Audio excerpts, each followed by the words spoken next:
ladies and gentlemen, this is Carmine Sabia for Explain America, and hang on to your hats. FBI Director Kash Patel just dropped a mega bombshell on January 6th. Before we get started, please make sure you like, comment, share, and subscribe.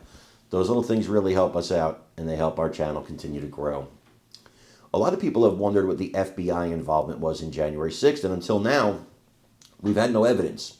We've had conspiracy theories, conjecture, whistleblowers who remained anonymous.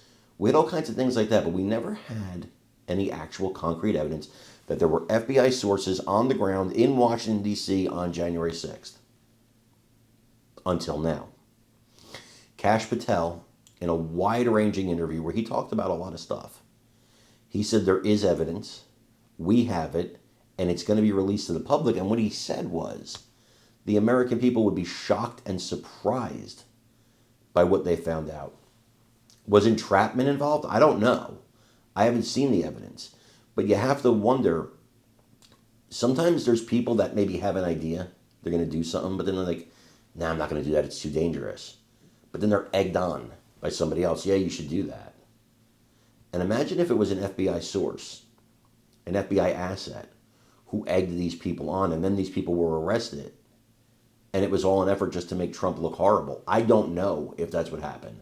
I'm floating a theory that's been out there. But Kash Patel, he says he has evidence of something. What that something is, well, I want you to watch this video, see if you could figure it out, and let me know what you think in the comments. And you said this. What we can do now is continue to put out the documents and the information that these people withheld from the American public. You're about to see a wave of transparency. What do you mean? Just give us about a week or two. All right, we're almost at 2 weeks. So this is about Crossfire Hurricane. You just talked about that, all that you've been learning. Can you give us a little of that wave of transparency? Absolutely. So just quickly on Crossfire Hurricane, that is a continuing production.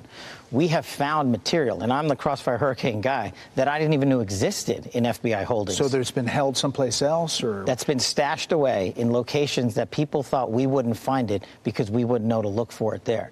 And as promised with my congressional partners, I'm working with Congress on constitutional oversight because that's what the American people deserve. And those documentations have been flowing to Congress nonstop on a rolling basis since that interview. But more importantly, people have had questions about January 6th and whether or not there were FBI sources, not agents, sources on the ground during January 6th. And I told you I would get you the definitive answer to that, and we have. And we are in the process, again, of working with our partners to divulge that information, and it is coming. And I will tell you this. The answer to that question will surprise and shock people because of what past FBI leaders have said about it. Former FBI Director Chris Wray eventually admitted to Congress there were 26 FBI confidential human sources in around the Capitol January 6th, but not actual agents.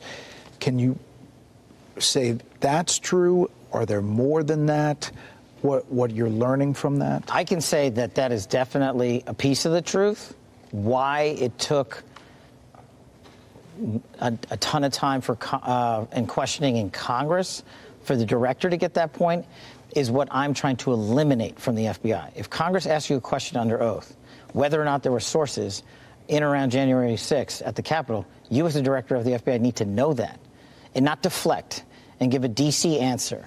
You have to be prepared for that. And that's the answer we're giving. That's the answer Chris Wray should have given.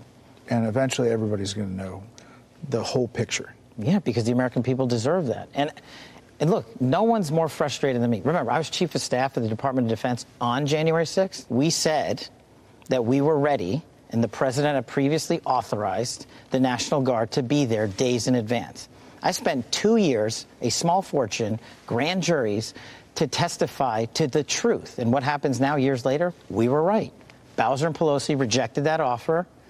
And instead of figuring out how to prevent security lapses like that ever again, the American public spent tens of millions of dollars and countless hours on TV listening to conspiracy theories because those in positions of leadership failed to tell the American public the truth. But there is a lot of conspiracy theories out there. There are. The Epstein thing, you dealt with Maria, you said